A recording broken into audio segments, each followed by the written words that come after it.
Welcome back to another episode of the Zealous Podcast. I'm Rocky Snyder, and in the house with me, I've got Coach Duane Carlisle. And now you may know that name from a few different areas, especially if you were at the Perform Better Summit in Long Beach in 2018, because that's where I saw him speak over. This was not the first time, by the way, that I've seen him speak. And every time I sit in the audience, I get something new because he's an amazing coach. He's been the strength conditioning coach for the San Francisco 49ers. He's been at Purdue University. He's been all over. And actually, he's right in my backyard. I'm in Santa Cruz. He's over in Silicon Valley and San Jose doing a whole bunch of coaching over there. So, hey, Coach Duane, thanks for being on Zealous. Rocky, thank you. I appreciate it. Oh, it's my honor. It really is. I mean, honestly, I really wish that COVID could allow us to go face-to-face from time to time, because last year's the Perform Better Summits were fantastic in what they're doing. And of course, this year, I mean, that's part of having you on here, is to just let people know that you're going to be presenting at this year's Meeting of the Minds with Perform Better. And they're doing something different this year. In case you haven't heard, they're going to have 64 presenters over the course of so many weeks, but each week there's going to be 4 presenters, experts in the field of fitness, rehab, sports, conditioning, and so on. And they're talking about one main topic each week. And for you, Coach, it's the art of coaching, of course. So you've got Martin Rooney, Todd Durkin, Molly Galbraith, and yourself that are going to be going, I won't say head to head because it's not going to be like that, but you must be, you're looking forward to that. That's July 29th, if I'm right. Yes. Yeah. That's and correct. So do you have an idea of what you're going to be kind of bringing up? Yeah. Well, we're going to be talking about how to get the most out of your clients, how to get the most out of the people that you're working with. I'm going to share some of the strategies I like to think are proven and effective over the years. I've had the opportunity to work with so many different populations. I like to say from womb to tomb. I've worked with CEOs. I've worked with professional sports organizations like the NFL, like the league itself, which is what I'm currently doing. I've worked with individuals, with various professional sports teams, college, high school, and so forth. And I'll share a couple little nuggets around, coaching and getting the most out of your client. Now, is there any specific like population or age group or sport that you really like attach yourself to when it comes to coaching, or do you look at it in a different light? Wow, Rocky, that's a great question. Let me answer the question like this. Throughout a given day, I deal with multiple different types of populations, ranging from a CEO, one of these Silicon Valley companies, to a homemaker, to middle school athlete, high school athlete, college athlete, pro athlete, NFL officials who I train. I just love coaching, and I love drawing the best out of everybody that I'm working with and helping them to reach their goals.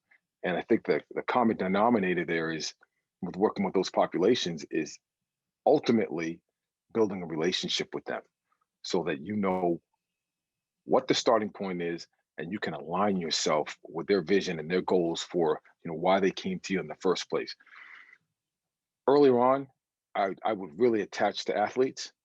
And then as my career's progressed, I've worked with so many different types of populations that, like I said, it really comes down to coaching and coaching the athlete and coaching the general pop person or whatever it might be. Now, I just found this out. I mean, we both just found this out before we started this show, is that we grew up only miles away from each other.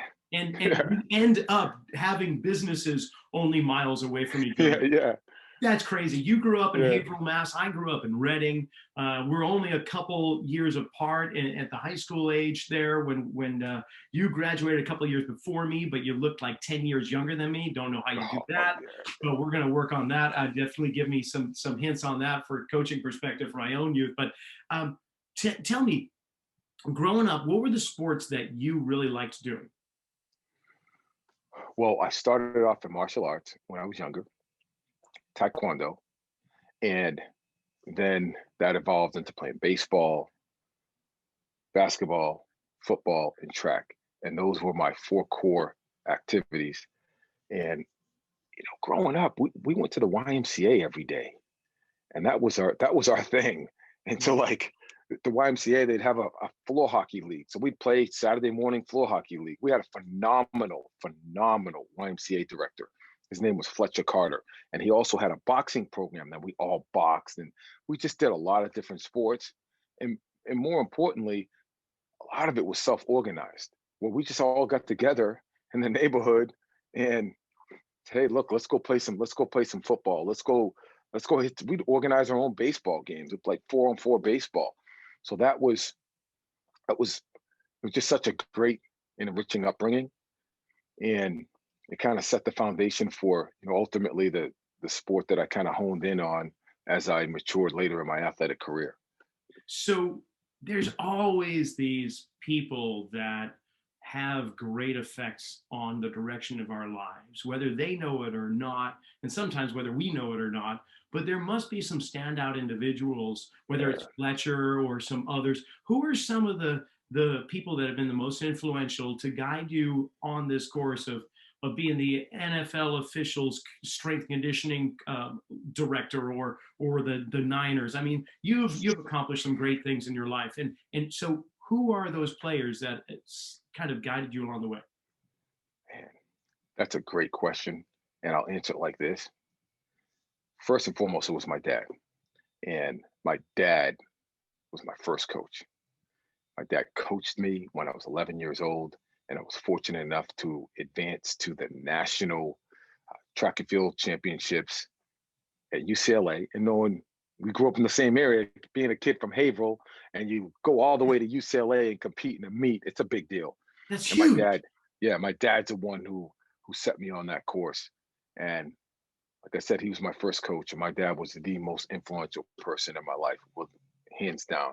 He's passed away since, but man, those memories, great dynamic between my dad and me and my other siblings. And I got an opportunity to publicly honor two people who were incredibly influential in my life. And I've just mentioned one, Fletcher Carter. The YMCA had a legacy event for him back in 2016, and I was the keynote speaker. So Fletcher, the thing about Fletcher Carter was he was just so giving of his time, and he wanted to see us succeed. And we couldn't afford to go to the YMCA. We, meaning me and my buddies who I grew up with, he would give us a working scholarship. And Fletcher's like, look, if you guys come in here and you sweep and you take the trash out and so forth, come on in here. And he just invested in us. And he was a figurehead in our community and a pillar in our community, not just for my immediate friends, but for everybody in Haverhill. Everyone, what he had the legacy, when they had the legacy event for him, everybody in the community came. And he was, like I said, very instrumental in boxing. And who's a boxing legend from Lowell? From Lowell. I was From going to say Lowell, Mass. like He was in a movie. Mickey starts with a C. oh, I'm drawing a blank, but he came and he spoke at the event as well. And this guy is like a big time legend in boxing. Well, the other person who I got to honor, who was living, his name is John Arnaviani, Coach O. He was the AD, football coach, and track coach at our high school. And this dude, 5'3", Italian dude, tough as nails, I like it. and challenged you to no end. It was never okay to be okay with Coach O. And I was fortunate to get elected into my athletic hall of fame at my high school. And it was the first class. And this is in 2017, and Coach O was part of that class. And my presentation, it wasn't about me. It was about honoring my father, honoring the teachers, and honoring Coach O. One particular day, I missed track practice, and he would gather the team together before practice, tell everybody what they were going to be doing and so forth. And I came to practice the day after I missed, and Coach O just went off. He just went off. Like, it wasn't about like the practice schedule. It was about, Carlisle, you know what? You got a chance to do something really special, and you're going to screw it up. You have been given a measure of talent, and it's about maximizing that talent. If you don't do anything with it, you're going to end up like, and he named some guys in our community who didn't go beyond high school. And that was a turning point for me because he called me out in front of everybody. And I remember like weeping. There was tears in my eyes. I was so mad that this guy called me out in front of my peers. But then afterwards, he brought me in his office and he said, look, he goes, I know what you respond to. You respond to that. He goes, Carl, you're going to be all right. He said, my strategies are based on the individual and knowing them and what they will respond to, and ultimately how I can take them to another level. And he did. He did. I didn't miss practice anymore. I amped up my effort. And so he's a guy that was just unbelievable. The last person I want to mention, and that there's so many, Mike Boyle, I can't not mention Mike Boyle. Mike Boyle was my first strength coach. Huh. I went to Boston University, and then I went to University of Maryland. And so Mike is the one who got me into strength and conditioning. He it is a pretty cool story. My track coach, who was from Russia, brought me downstairs into the weight room, small little weight room, introduced me to Mike Boyle. Unbeknownst to me, it was Mike Boyle's first year at Boston University. Oh, no kidding. And yeah, he brought me down there with Mike, and he said, look, this guy right here, we got to get him strong and we got to get him explosive. And Mike took me under his wing. And at the time, we didn't have structured workouts for teams. So Mike put me in a group with a guy, Billy Brooks, who ended up having a 10-year NFL career, and this other guy, Calvin Hall, who played football at BU. And us three became these dynamic training partners, pushing each other. But Mike was instrumental in elevating my performance, not only my physical performance, but mental, just everything. And so I've had a long-standing relationship with Mike ever since I was 17 years old. And lastly, now you get into your career, deep in your career. And I was living in Philly. I had 3 performance centers at the time. I was a Philadelphia Eagles speed coach. We went to the Super Bowl that year, and I get this phone call. This guy with this long Southern draw, whose name was Coach Johnny Parker, who's a legend in the field, legendary strength coach. He was Bill Parcells' first strength coach, and 3 Super Bowl rings, and he's just a legend, unbelievable. And he calls me, and he goes, hey, Coach Carlisle, this is Johnny Parker. And I heard a lot about you. Would you be interested in coming out here to be my assistant strength and conditioning coach? And I was like, wow, this is Coach Parker calling me. And he had got my name from somebody. Coach had done all his research, flew out for the interview. Man, was amazing, but I turned the position down. You did? Because I had a lot going on, man. I had a lot going. So I turned it down, and then he calls me back. He goes, Coach, tell me. Coach is from Mississippi. Tell me, what would make you turn down an opportunity like this? He said, Coach, you got head strength and conditioning coach written all over you, and I would love to help you get there. And I was just like, man, this is Coach Parker, right? So we ended up taking the job. You did, all right. I took it, and let me tell you this, Rocky. This man, it was like getting a PhD in coaching. I thought I knew a lot. And when I got in his presence every single day, I watched how he was able to get more out of the athletes that he worked with, the players. And then at the end of the day, every single session, we debriefed. And we would go through the list of players. He'd say, now, Coach, tell me, how do you think Bryant Young's power clean looked today? Coach, tell me, what do you think of the effort of Frank Gore today? Did we get it out? And man, it was just amazing. So long story, 4 influential people: Fletcher Carter, Coach John Artaviani, Mike Boyle, and Coach Johnny Parker.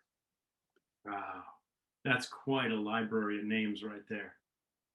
Fabulous. Okay, now when it comes to coaching, it seems to me, and maybe it's just my own experience, that there are little bubbles of information that percolate up, and you grab onto them and you put them in your vest and you put them into your pockets and you're like, oh, that's a good one, I'm going to use it. But Of course, there's books on the art of coaching and so on, but it seems like it's much more experiential learning. And with coaches by your side like that, I'm sure your coaching levels elevated. But what are, like in your words, what are the elements? Of course, you meet the person where they are, right? And you want to give them the motivation, but how do you discern what's going to make this person rise compared to doing something different for this person in order for them to rise? How do you figure that out?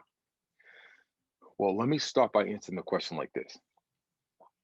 As I mentioned, I've worked pro baseball, pro soccer, pro football, worked in a lot of different venues, right? And here's the thing that I know. You have to be confident in your ability to help elevate someone's performance first. Because if you don't,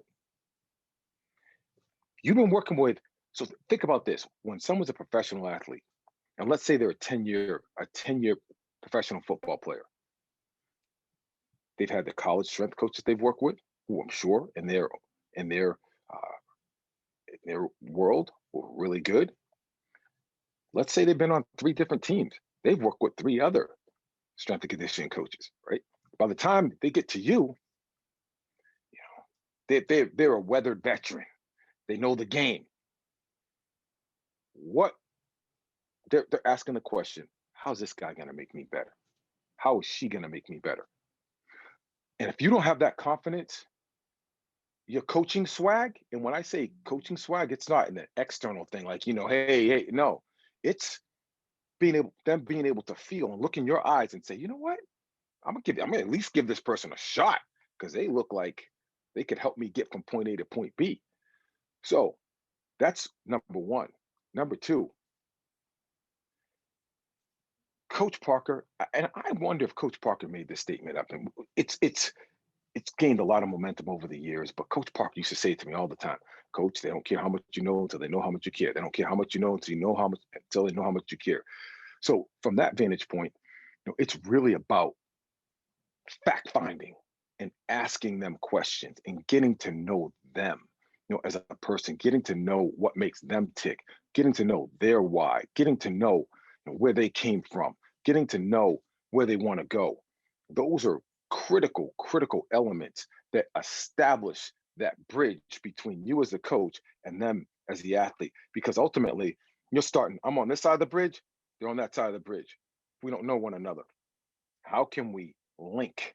How can we link and come together during this relationship that we're forging?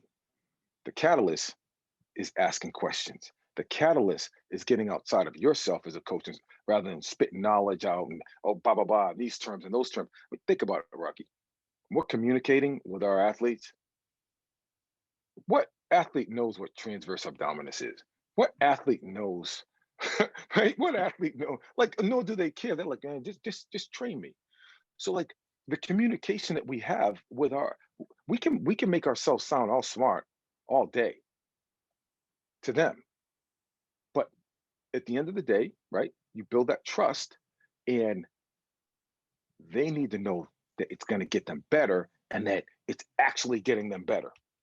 So when you figure those two things out, then you can begin to really take that athlete in the direction that you think that they need to go, giving them a lot of what they need and some of what they want. Like that shifts, right? At the beginning, it might be more of what they want, some of what they need, right? But then as you gain more influence, then those scales tilt. And when those scales tilt, now the mastery from your vantage point can emerge, and then you can begin to take them on that journey of mastery toward coaching, mastery towards improving their performance. Beautiful. I love it. Now, let's talk about like mistakes in terms of coaching. What are some of the biggest, well, mistakes are good because it gains experience, right? There's no such thing as good and bad when it comes to coaching as far as I'm concerned. It's just like what makes you better, right? There's going to be times where I didn't coach as well as I could have, but I'm going to learn from that and I'm going to improve upon it. But when there's young coaches out there just starting out, what kind of advice would you say to things to avoid or mistakes that you might make? I think, okay, I'll give you a story. My first coaching position, I was 22 years old, Penn State University. I was the sprint and jump coach, and I was fortunate to get that position. I was just barely older than a lot of the guys who I had competed against the year before. I ended up transferring to Maryland. Well, those guys, I had to earn their respect. They weren't going to just give it to me. They're like, man, we just competed against this guy last year. So one, you got to earn their respect. Just because you put your coach hat on doesn't necessarily mean that people are gonna they're gonna bow to you. That this it's a kowtow, right? You got to earn their respect. And a mistake that I made early on was I called out a guy who was a senior who just always just kept challenging me, kept challenging me, kept challenging me. And I ended up getting into a verbal altercation with him and I kicked him off the team. Well, my head coach, Harry Groves, who's now deceased, legendary Olympic coach, he calls me in his office and he was like, how could you have done that better? And I was like, coach, he called me out, right? I was still acting like a young dude. Like, I was from Haverhill, you know how we are. Coach, I go, coach, man, he called me out there. And he was like, look, he said, you're the coach. He said, first and foremost, you can't act like you're an athlete. You can't act the way you acted when you were an athlete. You have to set yourself apart and you have to be able to separate the issue from the person. And I was like, what are you talking about? He's like, separate the issue from what was the issue? Okay.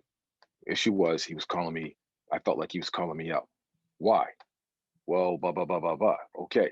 So does that make this individual a bad athlete or bad person? Or was the issue that he wasn't getting the attention that he felt that he needed from you, given that he was an upper class athlete, and maybe he felt like he wasn't getting the respect. So, like when we talk about the coach athlete dynamic, is understanding and teasing out, like again, issue from circumstances, right? In our mind, we think like we just look at the end product. Another mistake, and I've made several. Another big one is being fully accountable, right? We as coaches sometimes we don't want to admit we're wrong, and there have been times early in my career and even midway through my career where I felt like, oh no, I didn't do that, I didn't do that, rather than just stepping up and saying, hey, you know what, I was wrong, and that doesn't have to do with just the athlete, but if you're dealing with, I've been in university settings where you have multiple bosses, right? And so if you drop the ball, and people respect that. Drop the ball, apologize, and keep it moving. You do that, and you show that kind of vulnerability, I think people respond to you a lot better. I, I mean, I could go through mistake after mistake. I still make mistakes. Hopefully, I'm learning from them at this point. But Ah, okay. that's a mistake thing. That's good. Now, the Zealous podcast here, we call it, it's the show about the pros behind the pros, and meaning that, yeah, I've had a strength coach on for Cirque du Soleil. We've had strength coaches on for, of course, NFL teams like the Niners, like yourself, and the Saints and whatnot, and the Major League Baseball. But never have I talked to a strength coach that is behind the officials. So I want to talk a little bit about that. You are in charge of the NFL officials' strength conditioning. Is that correct? Correct. And first, how did that come about? And I know that some of the listening audience going, "Oh, really? These guys? Yeah, they have to work out." There was a time maybe early on where you had the guys that weren't all that in good shape, but these days the officials have to be in fantastic shape. So, yeah, how does that come about? And you've got people spread across the country, and they're traveling, and there's a whole bunch of elements that you have to consider. So, what is that like? How did you get in? What's it like? Well, the way I got into it is that the NFL conducted a national search. They contacted, I believe, a handful of people that they thought would fit the profile of elevating the NFL officials' overall fitness, health, and wellness. And I was one of those. I was at Purdue University at the time when I got contacted by them. And name got in the hat, went through the process, and landed the position. This is my 8th year working with the league and working with the NFL officials. It's phenomenal. And we've been able to start from scratch, in essence. There wasn't a program that existed. So I support them with everything from their on-field, the preparation, the physical preparation for the game. We've put sports science component into the mix from the standpoint of, like, the officials are tracked using a zebra system just like the players are. And I created the portal for the various metrics that are important as it relates to identifying and capturing total distance covered over a game, various zones that they're running in. So from, there's walk, there's jog, there's walk, jog, run, and sprint. Yeah, those four metrics. And I know how long they spend in each one of those zones. I know total distance covered in each one of those zones. We also have what we call high intensity running for deep officials. And oftentimes that can apply to my line of scrimmage officials as well. But that information allows me to put together conditioning plans that are specific for the energy system demands of the game. We also, we also support them every week. I'm at an NFL venue at an NFL game, and I make sure that nutrition's dialed in. I make sure that I warm them up properly. I have the privilege of sitting in on their meetings, which has been phenomenal. That's been a great experience. So learning the game from a whole different perspective from their lens, and they're nothing short of amazing because they have to move. They got to move during the course of a game and be able to zero in and execute what they call their mechanics. Mechanics, not in terms of running mechanics, but their mechanics as far as, like, each NFL official has a specific task that they work together as a unit. And it's a beautiful symphony in terms of how they work together.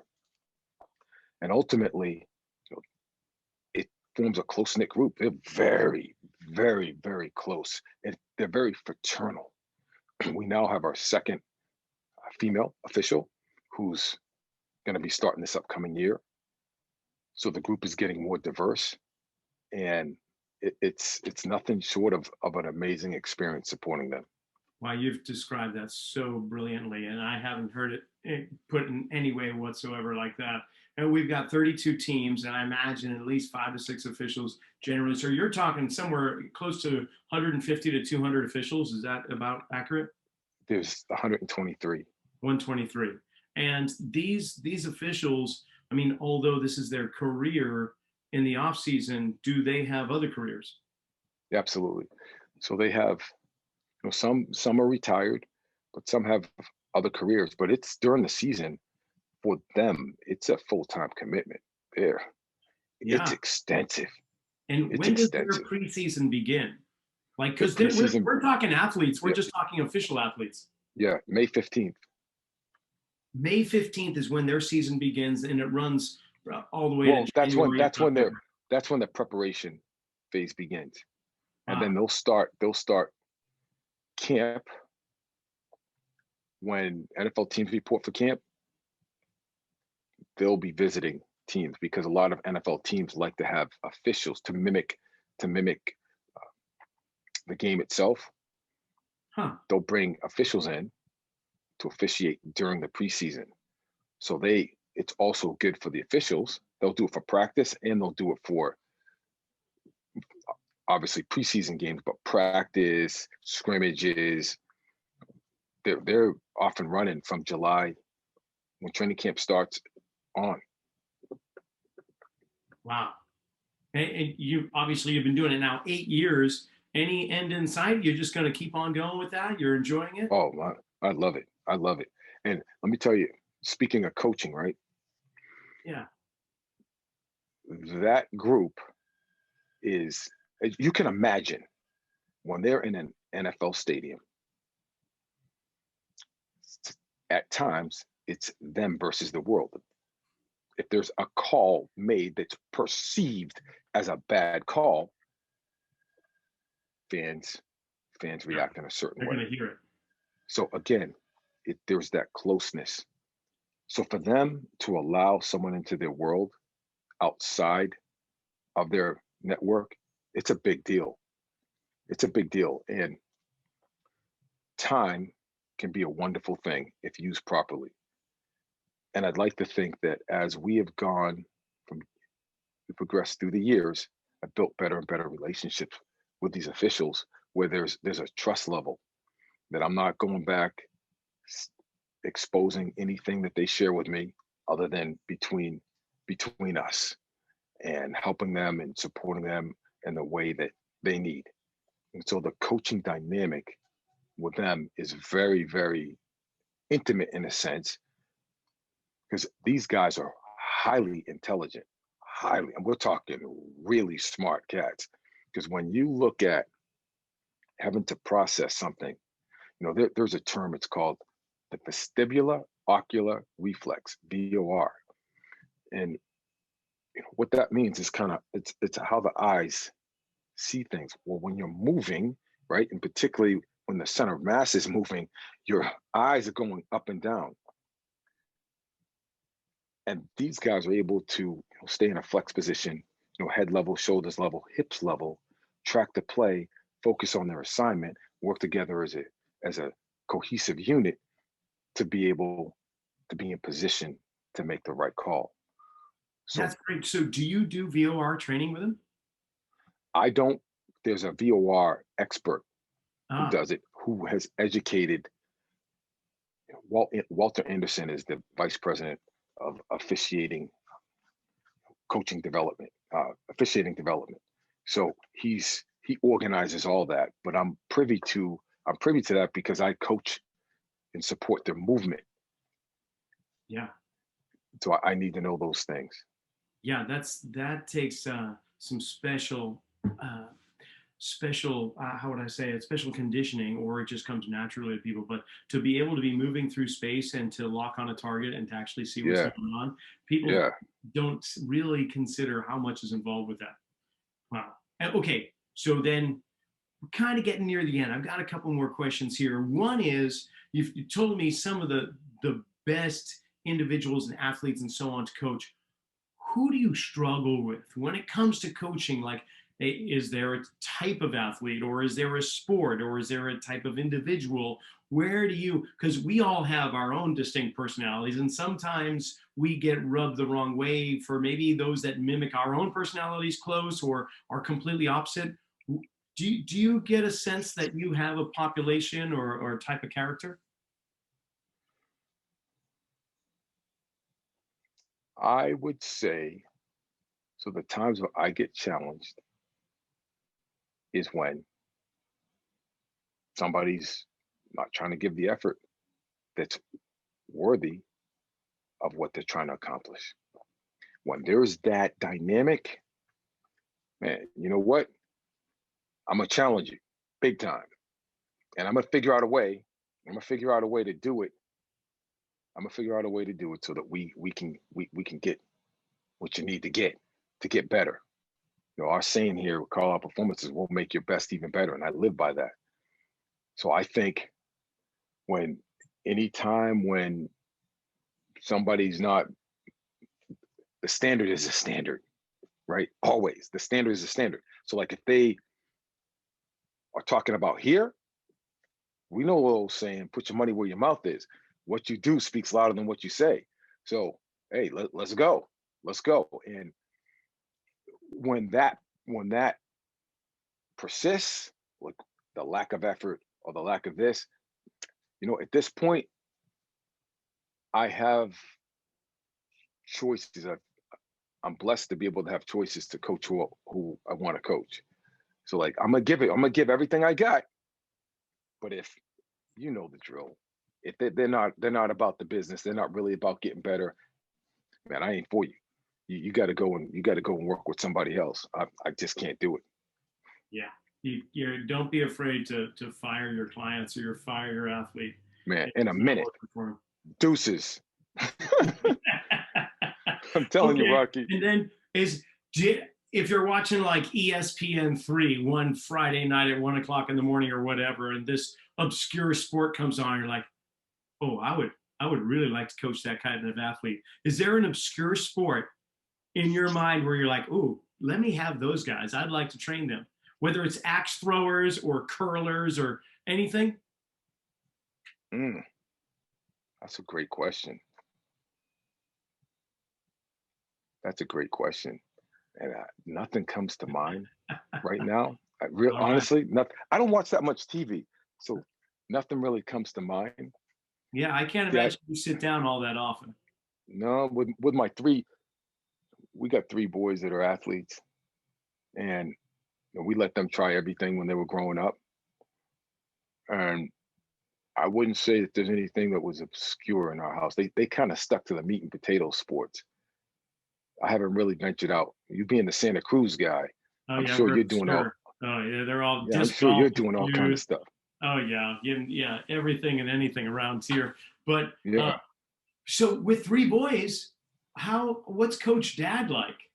How is Coach Dad different than Coach Carlisle? Yes. How so? Yes. So that's been a process. That's been an evolution process. All right. So this for my oldest, she didn't play any sports. And then you have Amir, who played football at Notre Dame. And then he played professionally for a year. Nye on our basketball scholarship to San Jose State. And he went to Cal State. He transferred to Cal State East Bay. They had a coaching change. And then the youngest, who's a sophomore at Cal Berkeley, he's a track athlete, come out. So I'll just give you a little No. intro to those guys, right? Man, the best thing, my wife, as all wives are, she's my heartbeat. She's everything. And more importantly, she's the best coach in the house, period. She's got a Oh clinical really? psych. Oh, man, Rock. My wife is unbelievable. Seriously, she's unbelievable. She's like the best coach. My wife, I got to brag for a second. Super smart. Went to Princeton, graduated from Princeton, went to graduate school at Northwestern in clinical psychology. And beyond her academic prowess, she has a way of she's a way of listening. She has a way of processing. She has a way of just interpreting what's going on. And so with me and the boys coaching, man, with Amir, man, I was harsh. Coming out the gate. I was hard, man. I was hard. I was Rocky. And so like he, here you have this gifted kid and you know how gifted he is. And you're in between, you're coaching pro athletes, you come home and you coach, you work with your son. And my son couldn't differentiate with like coach hat, dad hat, coach hat. And my wife quickly picked up on it and was like, like say my son would have a game, right? I'm out there with the camera. And then after the game's over, hey, look at this on the film. You see this? You should have cut here. You should. And he's like 11 years old. Like you know how it is now when you've lived a little bit of life, you just think every game is like the Super Bowl, right? And you're sitting down like, look, you gotta squeeze this. And so like, man, I was that dad. And my wife instituted this rule called the called the 60-minute rule. My wife said, look, 60 minutes, you can't talk to him after a game at all. I was like, babe, what do you mean? I'm like sitting there like, what do you? She goes, 60 minutes. And you know what that did for me? That took me from up here, because you want to as a coach, like game ends, right? You want to just and like I can get animated and I can get overly excited and like I got a lot of energy when I talk. And my wife was like 60 minutes. And so it went from me figuring out, okay, what am I gonna say to him? And it just ultimately diffused Mm. my energy and my son. He would start coming to me, Rocky, and saying, "Hey, Dad, I had to. What did you see? What did you see, Dad? What did?" And man, that set the foundation for how I coached Nye, how because I worked with them all on physical capacity. They all played 3 different sports, and it was awesome. And even now, it's more collaborative. It's more both of us on the same side of the fence, looking at the issue, partnering, looking at it, trying to attack the problem together. Maybe me lending some eyes, but instead of like me telling them, it's leading them to that discovery process, me asking them, well, what did you see? What did the game teach you today?